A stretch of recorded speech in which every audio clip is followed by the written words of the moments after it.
2025 നിങ്ങൾ വഴിതെറ്റിയെന്ന് തോന്നുന്നുണ്ടോ? പൂർത്തിയാകാത്ത ലക്ഷ്യങ്ങൾ, ക്ഷീണിച്ച മനസ്സ്, ഭാരമായ ഹൃദയം. അർജുനനും ഒരിക്കൽ ഇങ്ങനെ തന്നെയായിരുന്നു. ജീവിതത്തിന്റെ യുദ്ധഭൂമിയുടെ നടുവിൽ കുഴഞ്ഞുനിന്നു.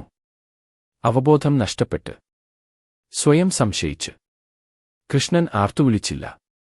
അർജുനനെ അവൻ അടിയന്തിരപ്പെടുത്തിയില്ല. അവൻ ചെയ്തത് ഒന്ന് മാത്രം. അർജുനന്റെ ഹൃദയത്തിലേക്ക് സത്യം മൃദുവായി ചൊല്ലി. നിന്റെ കർമ്മം ചെയ്യുക. ഫലത്തിന്റെ ഭാരമൊക്കെ എനിക്ക് ഏൽപ്പിക്കുക.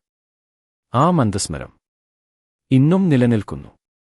നിന്റെ നിശബ്ദതയിൽ, നിന്റെ നിമിഷവിരാമത്തിൽ, നിന്റെ ക്ഷമയിൽ.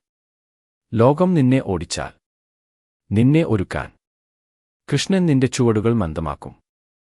രാധേ രാധേ. നീ വൈകിയിട്ടില്ല. നീ വളരുകയാണ്. നിന്റെ ഹൃദയം ഈ വാക്കുകൾ ശാന്തമാക്കിയെങ്കിൽ ദിവസേന ശാന്തിക്കായി കൃഷ്ണ ധനന്ദറിനെ പിന്തുടരൂ.